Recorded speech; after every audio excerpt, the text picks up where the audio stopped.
Well, it didn't take very long for the internet and many YouTubers to get up in arms and get all flustered once Apple announced their iPad Air and iPad mini updates. And without fail, right, they went on an immediate tirade talking about why you shouldn't buy this product without even having it in their hands as a basis of comparison.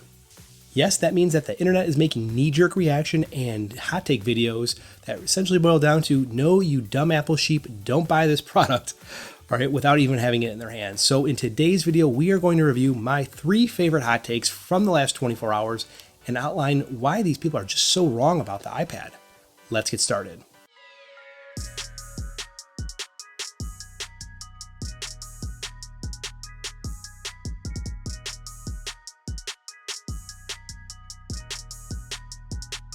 What is going on, everyone? It is Mike, and this is Tech 24/7 TV. First, I want to give a warm welcome to all the new subscribers since the last video. It seems like just yesterday we hit 100 subscribers in December, and now I think we're almost at like 650, if I'm not mistaken, as the time of this publishing. So again, warm welcome to everyone who is new here. If you are new and you're not subscribed, hey, check us out. Maybe if you find value in this type of content, consider subscribing. And if you are regular, it's great to see you. Welcome back. First up, it is the debate that has been heard ad nauseum since the beginning of time. It is the Apple insert product name here is overpriced or too expensive. I am not one to debate whether or not $500 is a lot of money. I can tell you personally speaking, $500 is a lot of money to me, and I imagine to most of you watching this video and other people in the world, $500 is a lot of money. Now, the newest version of the iPad Air starts at $500, and that entry-level configuration gets you 64 gigs of internal storage. Now, that $500 starting price is $100 cheaper than it was in 2014 and $200 cheaper than it was in 2013. So what this means is Apple's been keeping the pricing consistent year over year while go ahead and incrementally giving you more value for the money. Now, this is not an uncommon Apple pricing strategy as they look to keep the price of the product very consistent year over year, and they incrementally update those components as the margins improve on the higher price components. Well, let's put the cost of the iPad Air 2 into a different perspective. Now, if you bought the entry-level iPad Air 2 in October of 2014, it cost you $499 and you're getting yourself 16 gigs of storage. Now, if you happen to own that iPad Air 2 to this day, like I do, you have owned it for 4 years, 5 months, and 17 days, but really, who is counting at this point? Thinking about the useful life of the iPad Air, we know it's going to be at least 2 years because Apple has AppleCare, right? And when they certify their products or warranty their products, it's going to be for up to 2 years from the date of purchase. So we know that it's going to be something more than 2 years, but it's probably not as good as someone maybe like myself who's had the device for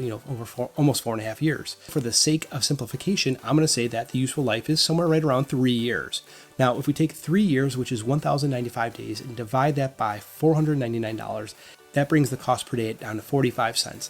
Now, that is if you don't have AppleCare. Now, if you add AppleCare for an additional $69, that takes that total cost from 45 cents to 51 cents. So that means you are paying between 45 cents and 51 cents per day over the course of 3 years to own a product that gets continual software updates.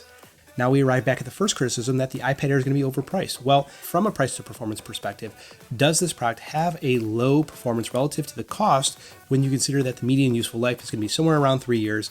It's going to cost you right around 45 to 50 cents a day to use on average, and it's going to get software updates for up to 4 years from its announce. I don't know. It seems like a no-brainer to me, but I'm using logic. Let me know what you think. Next up, we have one of my favorite creators to watch on YouTube. It's going to be Travis McPee, and Travis's argument is that Apple is signaling that they do not care about the iPad because of the way that they are introducing both the iPad Air and the iPad mini via press release, opposed to announcing it next week at their event. As a side note, I am hosting a live stream of the Apple event. Hope to see you there on Monday. Now, while I do agree with Travis's statement that Apple could use a different communication mechanism to announce the iPad Air and the iPad mini, I think you really have to kind of peel back the onion to say, why did Apple choose this and why are they choosing not to announce it on stage? Well, anytime that there is a hardware announcement, and I think this even kind of traces back all the way back to most recent WWDCs, if there's a hardware announcement and there's press, Apple has a hands-on area that the press can go to and get their hands on with the hardware right after the event. Now, follow me here. Since Apple's having an event next week at the Steve Jobs Theater, and right outside the theater on the lower level, there is that traditional area where they have the hands-on. One of 3 scenarios is going to happen. Either A, Apple's going to have no product demos. B, Apple's going to have product demos using existing hardware. Or C, Apple's going to have product demos using new hardware. I don't know. It's not outside the realm of possibility that Apple doesn't have any new product demos, but I don't think it's entirely plausible. Or could Apple demo something that we just haven't put our finger on yet? Now think about it. Apple's doing everything in their power to announce all the new hardware that they've had kind of on deck. This includes the iPad Air, the iPad Mini from yesterday, the iPad Pro, the iMac and the iMac Pro from today, and probably tomorrow they're going to go ahead and announce a new iPod Touch. What exactly are they trying to make room for? This third and final example is quite the doozy. This video really starts off on the wrong foot by creating a false equivalence that the 10.5-inch iPad Air is the same thing as the 10.5-inch iPad Pro, and these are two different types of devices, they're two different types of tools. Just because they have the same size panel doesn't make them the same tool, right? You can compare two cars, 4 wheels apiece, and they each have an engine. It's not the same car, is it? No, it's not.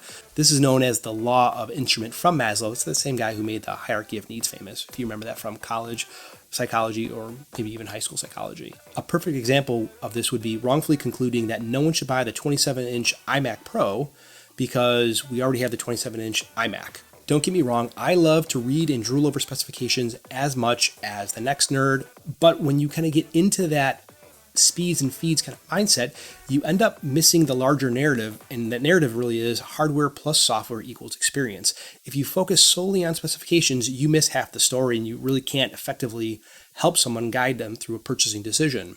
That said, evaluating and recommending products solely on the merit of specifications that you glean off a website is a pretty egregious error when you think about as a YouTuber who recommends tech products, you have one job, and that's to make recommendations to individuals solely on the purpose of what is going to serve them best. And with that, my iPad Air and iPad Mini are on order. They will be here next week. Let me know in the comments below if you want to see any specific scenarios tested, and I will hope to talk to you in the next one, or if not, I hope to see you on Monday.